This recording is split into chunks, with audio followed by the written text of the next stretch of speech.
Hello viewers, welcome to my channel and thank you for watching the videos. इस video में हम equation of motion का the energy equation करेंगे और फिर नेक्स्ट वीडियो में इससे रिलेटेड क्वेश्चंस। स्टेटमेंट है the rate of change of total energy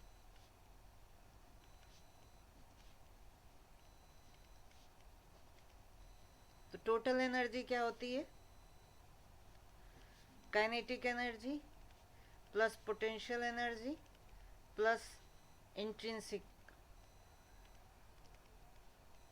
ये तीन तरह की एनर्जी होती है। काइनेटिक हमें पता ही है, जो कि मोशन के मूवमेंट की वजह से होती है किसी बॉडी के। 1/2 mv² फार्मूला होता है, v वेलोसिटी है।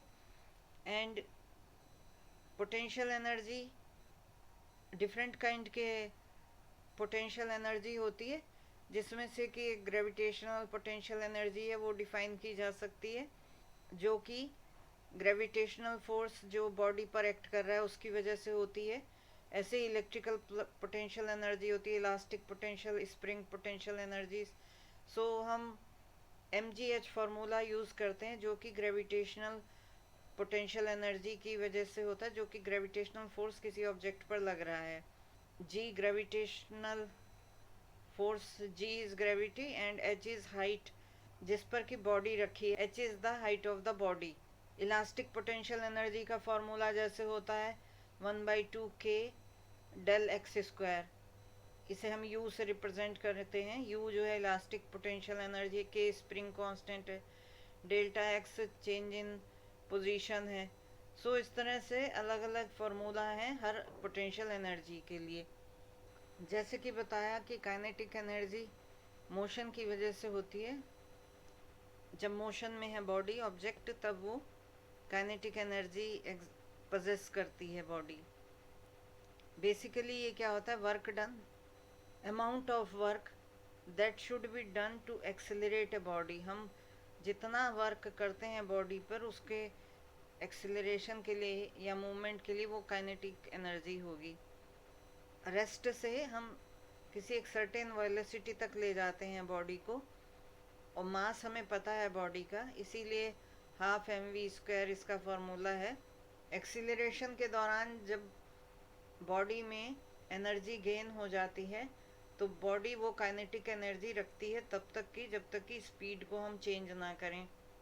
और अगर हमें किसी बॉडी को रोकना है तभी भी हमें same amount of energy required है टू स्टॉप इट। हम ये नॉन रोटेटिंग बॉडी ले रहे हैं, सो 12 mv² होगी। इसकी यूनिट होती है काइनेटिक की भी और पोटेंशियल की भी, kg m²/s²। जूल भी हम इसे कहते हैं और फुट पाउंड भी कहते हैं।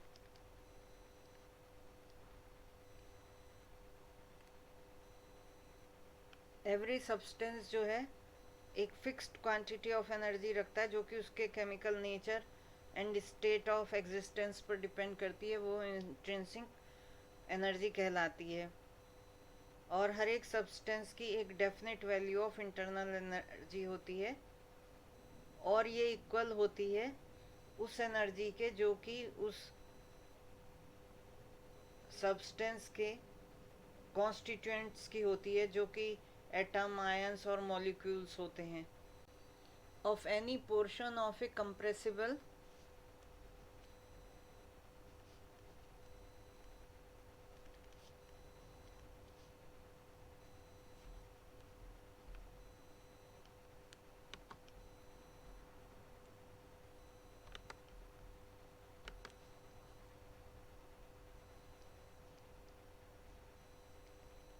inviscid fluid as it moves about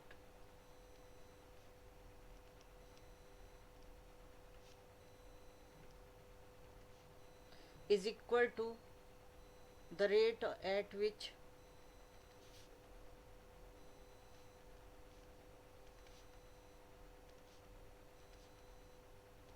work is being done by the pressure on the boundary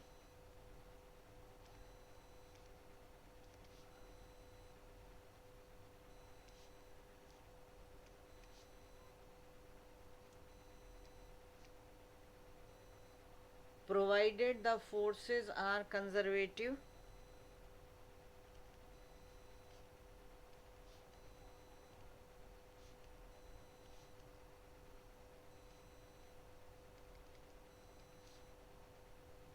the potential due to the conservative force अभी बताते हैं, पहले भी हम डिस्कस कर चुके हैं।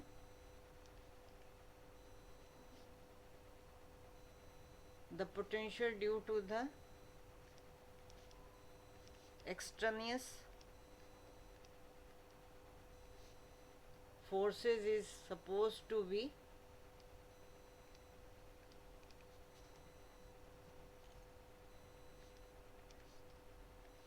independent of time.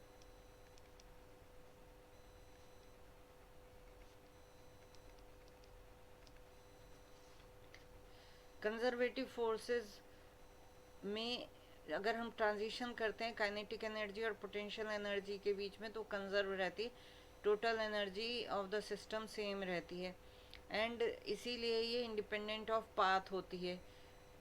Path independent कहते हैं। तो इस हम किसी एक पॉइंट से स्टार्ट करें, सपोज कोई बॉडी स्टार्ट करती है और किन्हीं दो पॉइंट्स पर रुकती है, तो टोटल एनर्जी जो होगी सिस्टम की, kinetic energy plus potential energy, intrinsic change नहीं हो रही है, हम ये एज्यूम करके चलते हैं, इन दोनों पॉइंट्स पर वो इक्वल होगी, means total energy is same, वो चेंज नहीं हो रही, तो वो कंजर्वेटिव फोर्सेस कहलाते हैं। ग्रेविटेशनल फोर्स या स्प्रिंग का फोर्स, ये जो हैं कहलाते हैं कंजर्वेटिव फोर्सेस। तो मान लीजिए वर्क डन हम कहते हैं ए से बी गया, एफ फोर्स है dot D R is equal to, मान लीजिए हम कहते हैं ए सी बी, ये पाथ लिया, then F dot D R, ये सेम होंगे, पाथ इंडिपेंडेंट है। एंड नॉन कंजर्वेटिव फोर्सेस होते हैं जिनमें कि फोर्स डिसिपेट हो जाता है, जैसे कि रेसिस्टेंस ऑफ एयर, ये वो फोर्सेस होते हैं जो कि एनर्जी को सिस्टम से ही ले लेते हैं। These forces take energy from the system as the system progresses, और इस एनर्जी को आप वापस नहीं ले सकते हैं। ग्रेविटेशनल फोर्स तो चेंज ही नहीं होता, लेकिन इसमें रेसिस्टेंस चेंज हो जाता है और हम उसे वापस नहीं ले पाते हैं। पाथ डिपेंडेंट होती हैं और इसमें मैटर करता है कि हम कौन सा पाथ लें, जैसे कि अभी कहा ए से बी और ए सी बी, तो ये डिफरेंट होगा इसमें एनर्जी। अब प्रूफ करते हैं इसका। हम ये मान कर चलते हैं कि हमने एक क्लोज्ड आर्बिट्रेरी सरफेस लिया, एस से डिनोट किया, इसका वॉल्यूम वी है, इसमें एक पार्टिकल पी है और यहाँ पर स्मॉल वॉल्यूम इसके अराउंड डी है, एंड आउटवर्ड नॉर्मल है जिसे हम यूनिट वेक्टर एन से शो कर देते हैं। एंड ये फ्लूइड जो है जिसमें हमने ये एलिमेंट लिया है, स्मॉल क्लोज्ड सरफेस लिया है, ये रीजन जो है इनविसिड फ्लूइड के अंदर है, या उसमें हमने इस एलिमेंट या रीजन को लिया है। रो डेंसिटी ऑफ फ्लूइड है और पॉइंट पी जो है आर और टी का फंक्शन है। Velocity Q that is also R and T का फंक्शन है, किसी पॉइंट जो कि एट टाइम टी पर हम पी डिनोट कर रहे हैं, आर उसकी पोजीशन वेक्टर है, और वेलोसिटी भी आर और टी का फंक्शन है। आयलर्स इक्वेशन ऑफ मोशन लिख सकते हैं, Euler's equation of motion d q bar, Euler's equation of motion है d q bar upon D T is equal to -1 upon rho del p plus f. इसे equation number 1 से denote करते हैं। F जो है एक्सटर्नस फोर्स है और ये कंजर्वेटिव है, जैसे कि स्टेटमेंट में भी कहा गया है। तो एक पोटेंशियल एग्जिस्ट करेगा क्योंकि एक्सटर्नल फोर्स जो है कंजर्वेटिव है, तो एक फोर्स ओमेगा जिसे हम डिनोट करते हैं वो एग्जिस्ट करेगा पोटेंशियल, और वो इंडिपेंडेंट ऑफ टाइम होगा, ये भी स्टेटमेंट में कहा गया है, इंडिपेंडेंट ऑफ टाइम होगा. So f is equal to minus del of omega, and ये इंडिपेंडेंट ऑफ टाइम है, so del omega upon del t is equal to zero. और अगर हम इस रिजल्ट को इक्वेशन 1 में यूज़ करें तो हम लिख सकते हैं, रो से क्रॉस मल्टीप्लाई किया, d q upon D t minus Q dot del p minus rho q dot del omega. So इसे दोबारा हम लिख सकते हैं, rho d upon D t 1/2 Q square left hand side, and right hand side से हम term को, second term को, इस टर्म को इधर ले आते हैं. So this will be, rho हम कॉमन ले लेते हैं, plus Q dot del omega is equal to minus Q dot del P. ये इक्वेशन 2 हो गई. लेकिन इक्वेशन ऑफ मोशन जो वेक्टर फॉर्म में है वो हमें पता है, और वो होती है d omega upon D T is equal to del omega upon del t. ये equation of motion in vector form plus q del omega. और क्योंकि del omega upon del t ये ज़ीरो है, हमने स्टेटमेंट से लिया, so this is equal to only d omega upon D T is equal to q del omega. So this we can write as equation 3, and 2 में अगर हम ये value रख दें क्यू डेल ओमेगा की, so we can get left hand side जो है वो है rho d upon D T Q square by 2 plus Q dot del omega, and q dot del omega equation 3 से हमने फाइंड आउट किया है, is equal to d omega upon D t. So हम plus omega अगर लिख लेते हैं, so ये d omega upon D t हो गया. So left hand side has been change to this, is equal to right hand side is same q dot del p. so this is equation 4. अब हमें पता है कि elementary मास जो है इसमें हमने लिया है रीजन में या थ्रू आउट जो भी पूरा इनविसिड फ्लूइड है उसमें कोई भी मास अगर हम लेते हैं तो उसका मास चेंज नहीं होगा, वो इनवेरिएंट रहेगा और पूरे मोशन के दौरान सेम स्थिति रहेगी. सो जो equation of d rho v means ये डी एम हो गया, d m upon D t means time के साथ ये चेंज नहीं कर रहा. This is mass, mass is equal to density into volume, density rho है, v volume, this is equal to zero. Fifth equation. अब हम जो इक्वेशन 4 है इसको अगर हम मान लीजिए इंटीग्रेट करें दोनों side over v, so equation 4 we are integrating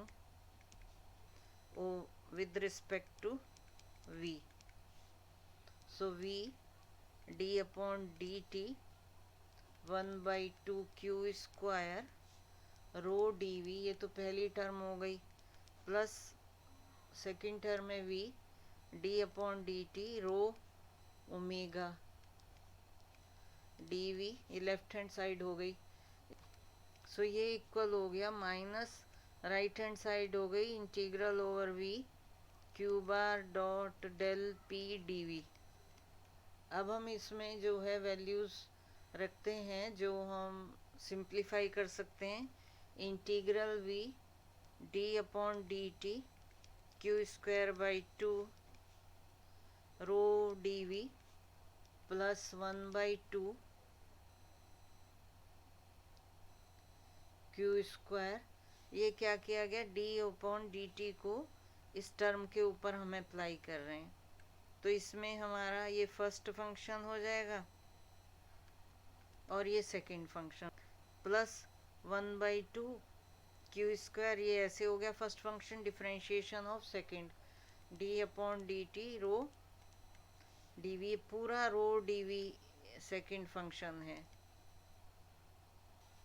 ये इक्वेशन हमने कैसे लिखी, यहाँ ये फर्स्ट लिया और ये सेकंड,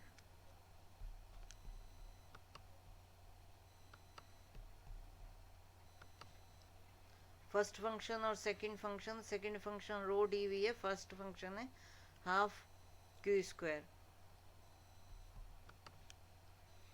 तो फर्स्ट फंक्शन का differentiation into second term, first term into differentiation of second plus remaining as it is v d/dt rho omega dv is equal to minus v q bar dot del p dv। सो ये जो हमारा term है, जब हम कह रहे हैं rho dv, so this will be equal to zero, this will be equal to zero because यहाँ पर ये फिर मास हो गया, ये स्मॉल एलिमेंट पर है, स्मॉल एलिमेंट पर है, हम इंटीग्रल कर रहे हैं ओवर वी, तो ये टोटल होगा तो मास तो चेंज नहीं हो रहा। अगर हम स्मॉल भी ले रहे हैं then also this will be zero, so remaining will be d/dt को हम बाहर ले सकते हैं, integral v 1/2 rho Q square, just rewriting हो रहा है dv, ये टर्म ज़ीरो हो गई, plus zero plus integral v d/dt इसमें भी बाहर ले लिया, rho omega dv is equal to minus integral v q dot del p, इसमें कोई चेंज नहीं आया, इंटू dv। तो ये जो इक्वेशन 6 है, इसके अब हमें कंपोनेंट्स को बताना है कि ये जो है काइनेटिक एनर्जी है, ये हमारी पोटेंशियल एनर्जी है, और ये राइट हैंड साइड हमारी इंट्रिंसिक एनर्जी है, जो कि बल्कि माइनस आर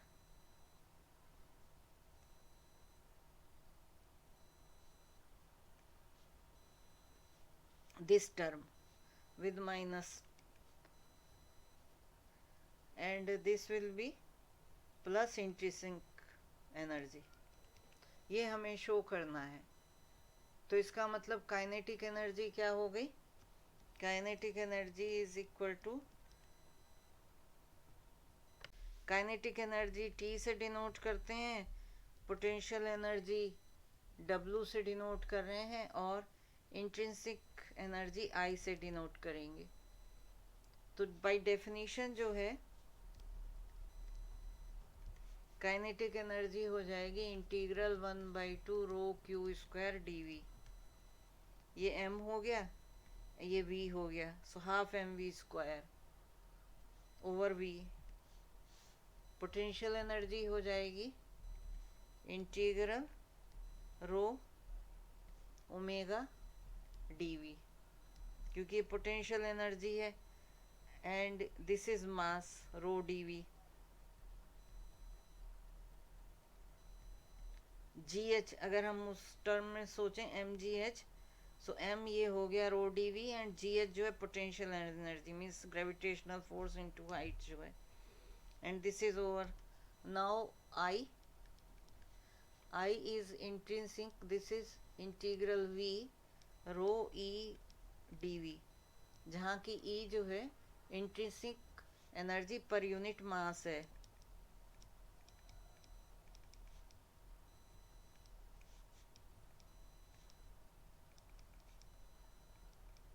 तो ये तो बाय डेफिनेशन है। अब हमने शो करना है कि ये जो लेफ्ट हैंड साइड है इक्वेशन 6 की और राइट हैंड साइड, ये कुल मिलाकर हमें दे देती है expression that d/dt t plus w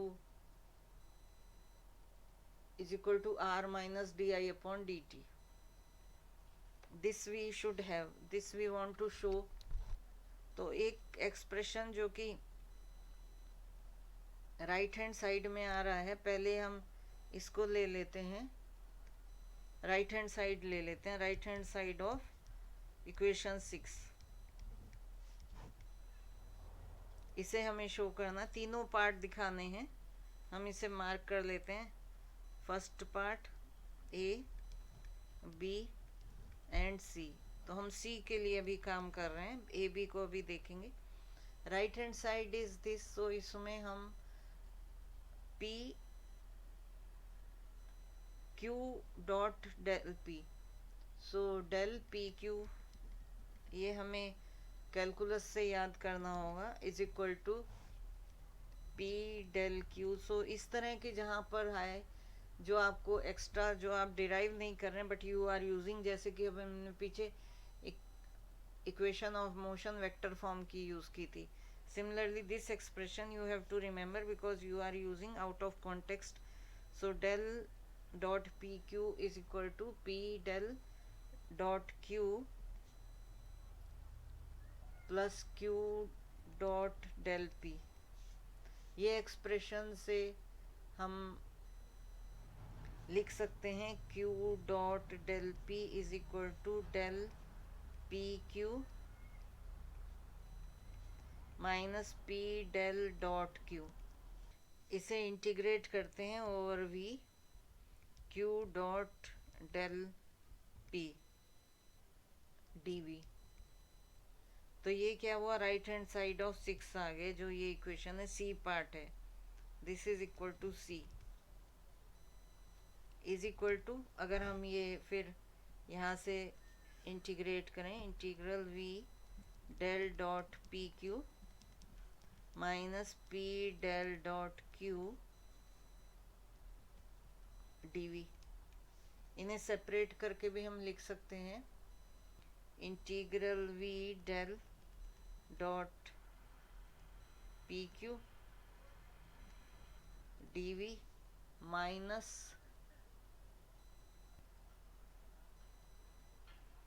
and we put minus sign here, so this becomes minus and this will become plus.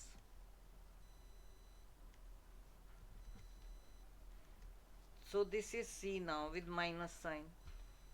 This becomes integral V P del dot Q dV.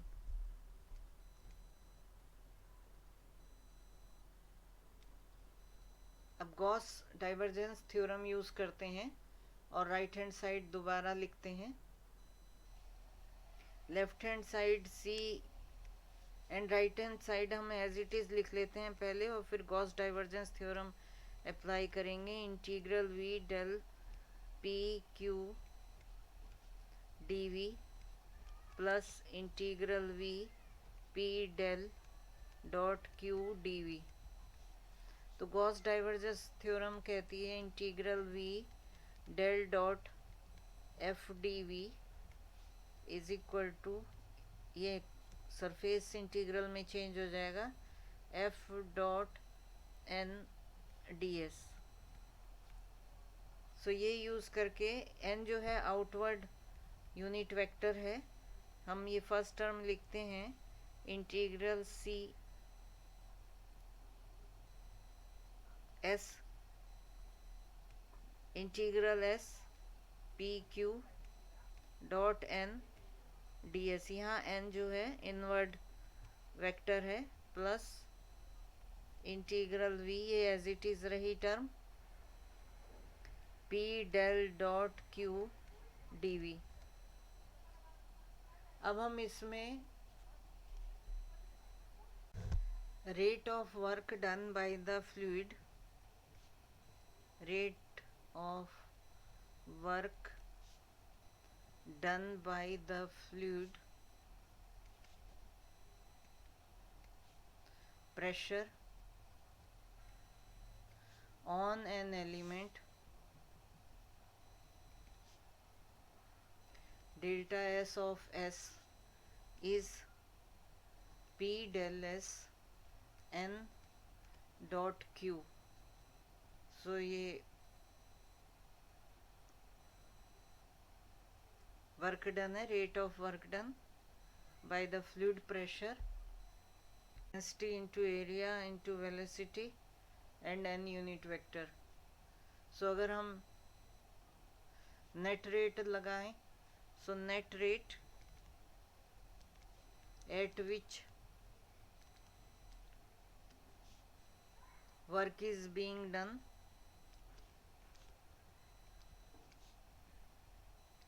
by the fluid pressure, वो कितना होगा, integral कर लेंगे, integral s rho q dot N D s. So हम इसे are denote कर सकते हैं से। तो ये जो इक्वेशन थी 7, इक्वेशन 7 का जो फर्स्ट पार्ट है, ये जो है आर के इक्वल हो गया, this is equal to R. अब सेकंड पार्ट जो है, ये पार्ट, ये हमें शो करना है कि ये ई के इक्वल है, इंट्रिंसिक एनर्जी के डेरिवेटिव के इक्वल है। सेकंड पार्ट हमें शो करना है कि ये minus D I upon D T के इक्वल है। So that is what we do now, that we have to show integral V rho V dot Q D we is equal to minus, this is equal to minus D I upon D T. हमें अब show करना है कि ये जो second part है 7th equation का, वो ये डिनोट कर रहा है, this we have to show.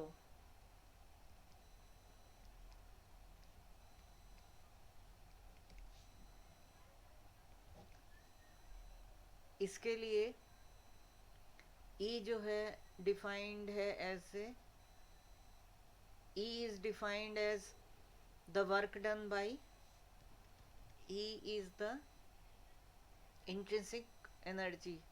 So E is defined as the work done by the unit mass, ये वर्क डन था by fluid pressure on element delta S, और यहाँ पर ये work done by unit mass of the fluid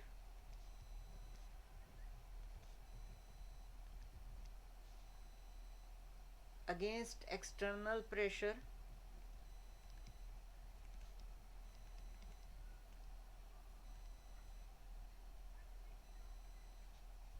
P, assuming that there exists a relation between pressure and density.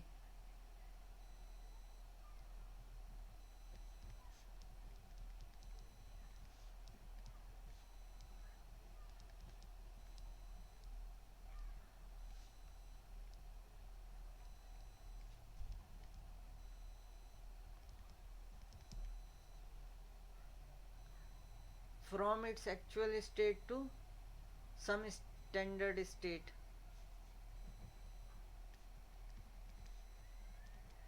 ये है pressure, external pressure P, from its actual state to some standard state. और standard state में जो pressure है वो P0 है, density जो है वो रो ज़ीरो है, स्टैंडर्ड स्टेट में है। इसलिए E क्या होगा,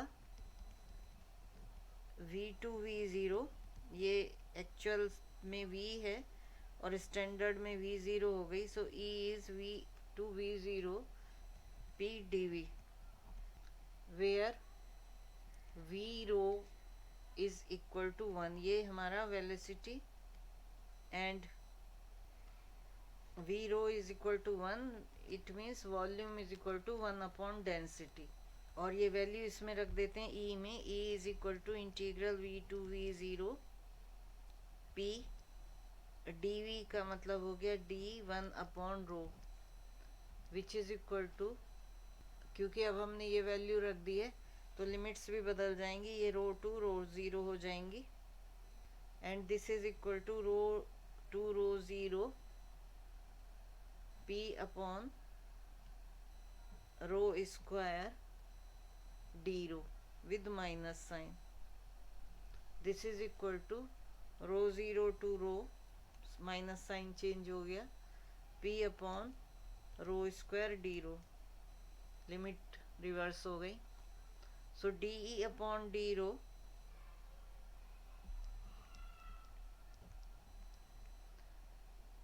इज इक्वल टू, हम डिफ्रेंशिएट कर दें तो इंटीग्रल साइन रिमूव हो जाएगा, p upon integral sign removal हो जाएगा p upon rho square and then हम d e upon d rho से d e upon D t find out कर सकते हैं.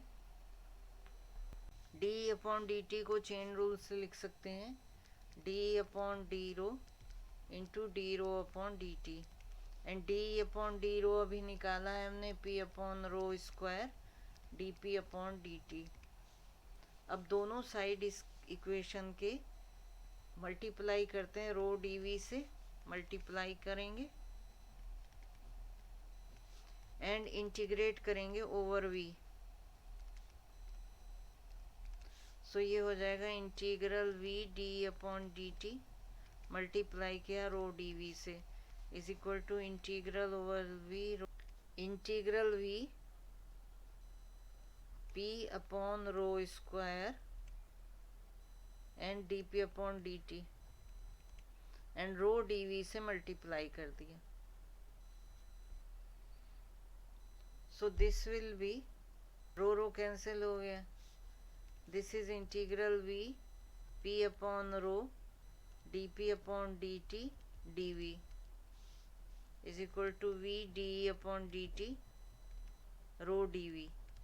तो अब ये जो टर्म है सो हम लिखते हैं d upon D T E rho D V, इसको पहले सिंप्लीफाई कर लें. This is equal to D E को हमने फर्स्ट फंक्शन माना और रो डी वी को second. So D upon D T rho D V plus E D upon D T rho D V, और ये टर्म ज़ीरो हो जाएगी क्योंकि रो डी वी टाइम के साथ चेंज नहीं हो रहा, मास जो है चेंज नहीं हो रहा है, ये पहले हमने इक्वेशन लिखी थी. So this is equal to D upon D T rho D V. और इसी के साथ हमें पता है ये तो ये पार्ट का इस पोर्शन का हिस्सा है. along with this we are saying that equation of continuity,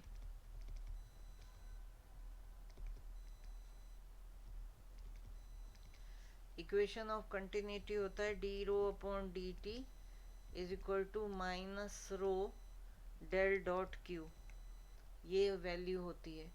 तो अब हम लिख सकते हैं, इस इक्वेशन में वापस आते हैं से 8. सो फ्रॉम 8 ये दोनों वैल्यूज यूज करते हैं. So this is left hand side अब हो गया d upon D t integral v e rho D we is equal to integral v p upon rho d P upon d की ये value रख दी, that is rho del q with minus sign. So rho, this is rho, if I, so this will cancel out and dv. So this becomes minus integral v p del dot q dv. So we got this equation. और हम इसे लिख सकते हैं that di, i हमने लिखा है ई रो dv. This is equal to I. So di upon dt intrinsic energy, ये डेफिनेशन की वजह से, ये by definition D I upon D T is equal to minus integral P del dot Q D V. तो ये जो second part था equation का वो क्लियर हो गया. सो होल इक्वेशन आ गई R minus D I upon D T is equal to, ये जो है सी पार्ट हो गया, सी पार्ट आ गया. एंड ए और बी पार्ट जो हैं वो डिफाइन कर रहे हैं टी और डब्लू को. So that is D upon D T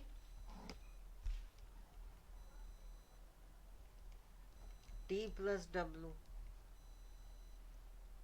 is equal to are minus D I upon D T. तो यहाँ से हम लिख सकते हैं D upon D T T plus W plus R, W plus I is equal to R. तो यही हमारी डिजायर्ड इक्वेशन ऑफ एनर्जी है.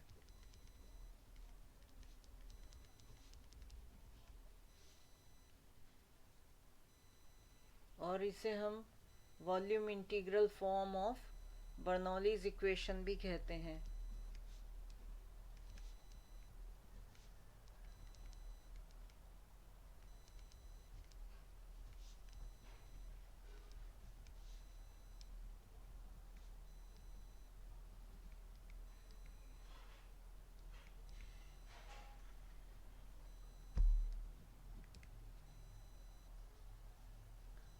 तो हमने जैसे इसे लिखा d upon D T T plus W is equal to are minus D I upon D t, ये हमारी इक्वेशन आई थी. So this is equal to integral S P Q dot N D s unit vector plus v p del rho p del dot Q D v. So ये equation है हमारी. और मान लीजिए इनकम्प्रेसिबल फ्लूइड है, क्योंकि ये कंप्रेसिबल के लिए था. इनकम्प्रेसिबल फ्लूइड है अगर, तो आई जो है वो ज़ीरो होता है उसके लिए. उस केस में ये हो जाएगी D upon D T, intrinsic नहीं है energy, T plus W is equal to R only.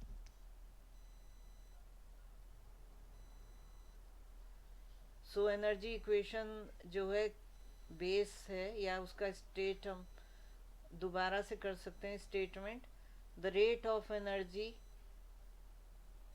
The rate of increase of energy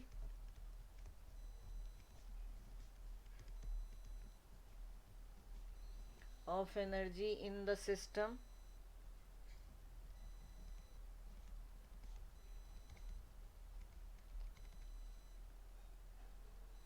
is equal to the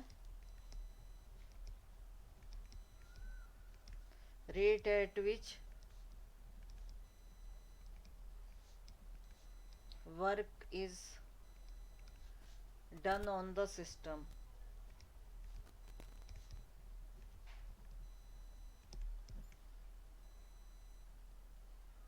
सो ये हमारी एनर्जी इक्वेशन के बारे में डिस्कशन एंड प्रूफ हो गया. अब नेक्स्ट लेक्चर में हम इस पर क्वेश्चन करेंगे.